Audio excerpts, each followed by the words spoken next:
இங்க சிந்து பைரவி சீரியல்ல ஒரு வழியா எஸ்ஐக்கு பாத்தீங்கன்னா வசமா வந்து இங்க சஞ்சய் கிட்ட வந்து மாட்டிக்க போறாருங்க. அதுவும் வந்து தானா வந்து எப்படி அவன் வந்து ஒத்துப்பான், அவனே ஒரு பயங்கரமான கிரிமினல். அதுவும் இந்த மகா வந்து கண்டிப்பா வந்து மாட்ட மாட்டா அப்படிங்கறதும் எல்லாருக்குமே தெரியும். ஏன்னா எப்படியோ வந்து எஸ்ஐக்கு மகாவை காட்டி கொடுக்க மாட்டா, நம்ம அக்கா தானே அப்படிங்கிற மாதிரி வந்து காப்பாத்தி விட்டுருவாங்க. இந்த பக்கம் வந்து எப்படியாவது இந்த அந்த நகை உருக்கிறவரை கூட்டிட்டு வந்து இதுக்கெல்லாம் காரணம் யாரு அப்படின்னு தெரிஞ்சுக்கணும் அப்படிங்கிறதுக்காக சஞ்சய், அதுக்கப்புறம் சிவா, சிந்து, ஆறுமுகம், அந்த நகையை உருக்கிறவர் எல்லாருமே சேர்ந்து இங்க கோயிலுக்கு வந்துட்டு இந்த மாதிரி நகையை வந்து திருட்டினது சிந்து கிடையாது, வேற யாரோ தான் வந்து உங்க வீட்டுல இருக்கிறவங்க தான் திருடி இந்த மாதிரி ஒரு வேலையை பார்த்திருக்காங்க அப்படிங்கிற மாதிரி வந்து சொல்றாங்க. உடனே இங்க பாத்தீங்கன்னா மகாக்கு அப்படியே கை கால்லாம் வந்து உதறுது. ஐயோ, இந்த வேலைக்கு காரணம் வந்து இங்க இசைக்கு தான் தெரிஞ்சிச்சு அப்படின்னா அவ்வளவுதான் போல இருக்கே, அப்படி இவனை அரெஸ்ட் பண்ணிட்டு போயிருவாங்களே அப்படிங்கிற மாதிரி நினைச்சுக்கிட்டு இருக்கான். இந்த பக்கம் அன்னபூரணி பாத்தீங்க அப்படின்னா, என்ன சஞ்சய் சார், என்ன சஞ்சய் தம்பி சொல்றீங்க, நீங்க சொல்றது உண்மையா அப்படிங்கிற மாதிரி சொல்றாங்க. ஆமாம்மா, நாங்க சொல்றது உண்மைதான். இவர் தான் வந்து அந்த அம்மனோட நகை எல்லாத்தையுமே வந்து உருக்கணும் அப்படிங்கறதுக்காக வந்து வாங்கினவரு. உங்க வீட்டுல இருக்கிறவங்க யாரோ ஒருத்தவங்க பணம் கொடுத்ததா இப்படிப்பட்ட ஒரு வேலையை பார்க்க சொல்லியிருக்காங்க அப்படின்னு சொல்லிட்டு அந்த ஆளை முன்னாடி கூட்டிட்டு வந்து, இந்த கூட்டத்துல இருக்கிறவ யாரோ ஒருத்தர் தான் அப்படி பண்ணிருக்கணும், யாருன்னு ஒழுங்கா பார்த்து சொல்லு அப்படின்னு சொல்லிட்டு அந்த நகை உருக்கிறவரை கூப்பிட்டு வந்து சொல்லும் போது அவர் சுத்தி முத்தி எல்லாருமே வந்து பாக்குறாரு. ஆனா வந்து எஸ்ஐக்கு வந்து அவங்க பின்னாடி போயிட்டு மறைஞ்சு நிக்கிறதுனால இவர் கண்ணுக்கு தெரிய மாட்டேங்கிறாரு. சார், இங்க இருக்கிறவங்க யாருமே அவர் கிடையாது சார் அப்படிங்கிற மாதிரி வந்து சொல்லுவாரு. டேய், நல்லா பார்த்து சொல்லு, ஒழுங்கா பொய் சொல்லணும்னு நினைச்சு அப்படின்னா அதுக்கப்புறம் உன்னால வெளியவே வர முடியாது, உள்ள போட்டு உன்னை லாடம் கட்டிடுவேண்டா அப்படிங்கிற மாதிரி சஞ்சய் சார் சொல்ற போது, இல்ல சார், நான் நல்லா பார்த்துட்டேன், என்கிட்ட கொடுத்தவர் வந்து இங்க இருக்கிறவர்ல யாருமே கிடையாது, அவர் நல்லா வந்து சிகப்பா இருப்பாரு, தாடி வச்சிருப்பாரு, பாக்குறதுக்கு நல்லா இருப்பாரு அப்படிங்கிற மாதிரி இந்த ஆள் சொல்ல, அந்த நேரம் பார்த்து கரெக்டா வந்து அந்த இடத்துல வந்து ஒரு மனநலம் சரியில்லாதவர் ஒருத்தர் வந்து வராரு. அங்க எல்லாருமே வந்து பார்த்து இவர் வந்து சிரிக்கிறாரு. சிரிச்ச உடனே பாத்தீங்க அப்படின்னா சரி பைத்தியக்காரன் தானே அப்படிங்கிற மாதிரி நினைச்சிடறாங்க. ஆனா கரெக்டா வந்து மகாவை பார்த்து அவர் வந்து சிரிக்கிறாரு.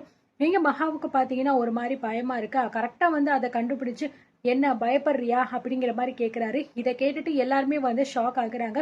யார் இவர், எதுக்காக என்கிட்ட வந்து இப்படிலாம் சொல்லிக்கிட்டு இருக்காரு அப்படின்னு சொல்ல, அங்கே வந்து பாத்தீங்கன்னா சஞ்சய் வந்து சொல்றாரு, அவர் மனநலம் சரியில்லாதவர் தானே, விடுங்க அதெல்லாம் அப்படிங்கிற மாதிரி சொல்ல, நான் மனநலம் சரியில்லாதவனா, இப்போ இங்க யாருக்கு என்ன நடக்க போகுது அப்படின்னு பாக்குறியா அப்படிங்கிற மாதிரி வந்து சொல்றாரு.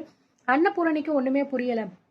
விடுமகா, அவர் ஏதோ வந்து மனநலம் சரியில்லாம இருக்காரு அப்படிங்கிற மாதிரி சொல்லிக்கிட்டே இருக்க, உடனே விறுவிறுன்னு போனவர் பாத்தீங்கன்னா எசக்கி நிக்கிறத பார்த்துட்டு அவரோட சட்டையை பிடிச்சி தர தரன்னு இழுத்துட்டு வந்து இங்க முன்னாடி நிக்க வச்சிடறாரு.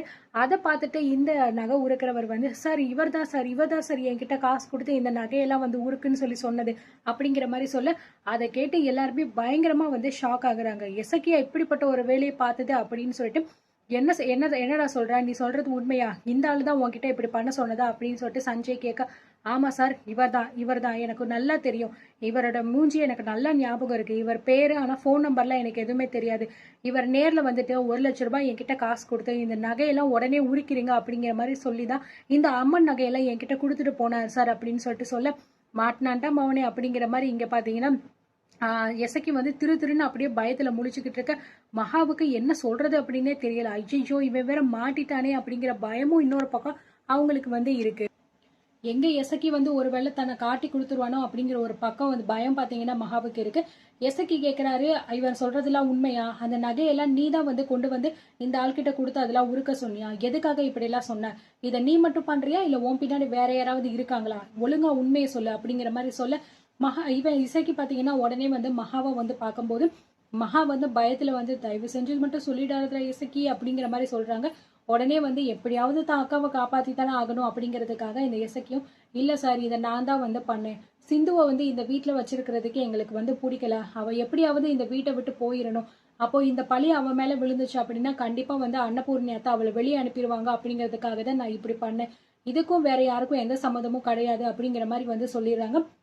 இதை கேட்ட அன்னபூரணிக்கு ரொம்பவே வந்து ஷாக் ஆகி பக்கத்துல வந்து எசக்கியோட கண்ணத்துல ஓங்கி பலார்னு ஒரு அறைய விட்டுறாரு.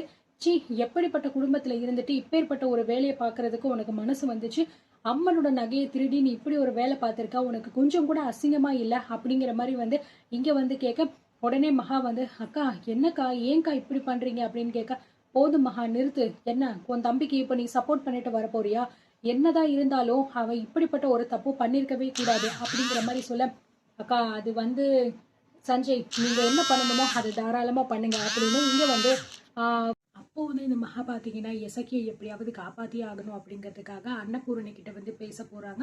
ஆனா அன்னபூரணி அது எதையுமே வந்து கண்டுக்க மாட்டேங்கிறாங்க. சஞ்சய் தம்பி, நீங்க வந்து இந்த நகையை திருடினதுக்கு காரணமானவனை பிடிச்சிட்டீங்க, அவனை எடுத்துட்டு கூட்டிட்டு போயிட்டு ஜெயில போடுங்க, என்ன தண்டனை கொடுக்கணுமோ கண்டிப்பா கொடுங்க அப்படிங்கிற மாதிரி சொல்றாங்க. ஆனா மகா வந்து சொல்றாங்க, அக்கா அக்கா தயவு செஞ்சு வந்து அவனை விட்டுருங்கக்கா, ஏதோ அவன் தெரியாம புத்திக்கிட்டு போய் இப்படி பண்ணிட்டான், அதனாலதான்க்கா அப்படிங்கிற மாதிரி சொல்ல, இல்ல மகா, அதெல்லாம் வந்து சரி கிடையாது, இந்த விஷயத்த வந்து சிந்து பண்ணிட்டா அப்படின்னு சொல்லிட்டு நம்ம எந்த பாரபட்சமும் பார்க்காம போலீஸை கூட்டிட்டு வந்து அரெஸ்ட் பண்ண வச்சோம். அதே போலதான் இப்போ இந்த விஷயத்த இசக்கி பண்ணியிருக்கா அப்படின்னா கண்டிப்பா அவன் தண்டனை அனுபவிச்சுதான் ஆகணும், இதுல எந்த மாற்றமும் கிடையாது அப்படிங்கிற மாதிரி சொல்லிட்டு சஞ்சய் கிட்ட சொல்லிட்டு கூட்டிட்டு போக சொல்லிடுறாங்க. சஞ்சயும் வந்து டேய் வாடா உனக்கு இருக்கு அப்படிங்கிற மாதிரி சொல்லிட்டு வந்து அவனை இழுத்துட்டு போயிடுறாங்க. மகா பின்னாடியே வந்து போறாங்க. இசக்கி வந்து அக்கா அக்கா அப்படிங்கிற மாதிரி வந்து சொல்லிக்கிட்டே வந்து அவனை தரன்னு பார்த்தீங்கன்னா இழுத்துட்டு வந்து போயிடுறாங்க. அது மட்டும் இல்லாம இந்த பக்கம் மகாவுக்கு ஒரே அசிங்கமா போச்சு. ச்சே, நம்ம வந்து இந்த சிந்துவை மாட்டி விட்டு அவளை இந்த வீட்டை விட்டு துரத்தலாம் அப்படின்னு நினைச்சா அவ என்னடா அப்படின்னா ஒரு வழியா அதுல இருந்து சிக்காம ஏன் தம்பியவே இப்படி அரெஸ்ட் பண்ண வச்சுட்டாங்களே அப்படிங்கிற மாதிரி வந்து சொல்றாங்க.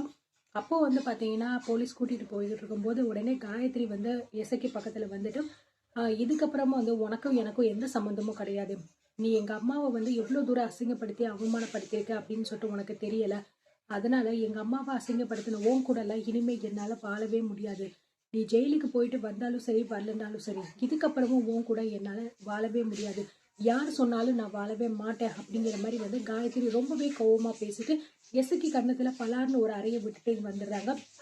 அது மட்டும் இல்லாம இந்த மகாக்கு அதை பார்த்தோன்னே பயங்கரமான கோபம், இவெல்லாம் என் தம்பி அடிக்கிற அளவுக்கு வந்துட்டால இருக்கு இவளுக்கு ஒரு நாளைக்கு அப்படிங்கிற மாதிரி வந்து மனசுக்குள்ளேயே நினைச்சிட்டு அப்படியே அவங்களும் நின்னுறாங்க.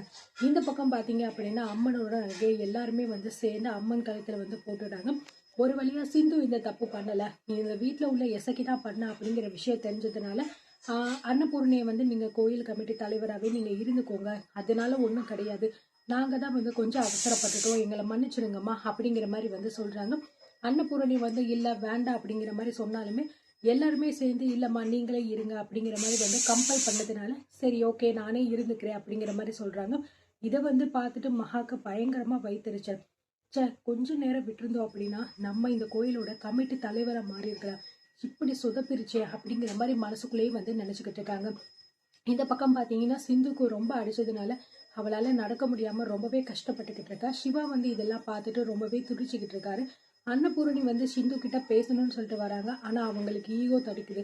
சரி இவதான் எதுவும் பண்ணலன்னு தெரிஞ்சிச்சுல, அதோட விட்டுருவோம், வேற எதையும் நம்ம பேசிக்க வேண்டாம் அப்படிங்கிற மாதிரி நினைச்சிட்டு சும்மா இருந்துடுறாங்க. இங்க மகா வந்து நினைக்கிறாங்க எசுக்கே நம்ம எப்படியாவது வெளியே கொண்டு வந்தே ஆகணும் அப்படின்னு நினைச்சுக்கிட்டு ஒரு வழியா வந்து எல்லாருமே வந்து அம்மனோட நகையை அம்மனுக்கு சாத்திட்டு எல்லாருமே வந்து கிளம்பி வீட்டுக்கு போய்கிட்டு இருக்காங்க. கார்ல வந்து சிந்து வந்து ரொம்பவே துடிச்சுக்கிட்டு இருக்கா. அதனால சிவா ஹாஸ்பிட்டலுக்கு போயிட்டு போகலாம் அப்படிங்கிற மாதிரி நினைச்சிட்டு 2 பேருமே ஹாஸ்பிட்டலுக்கு போயிட்டு அதுக்கப்புறம் சந்தோஷமா வந்து வீட்டுக்கும் வந்து போய்கிட்டு இருக்காங்க.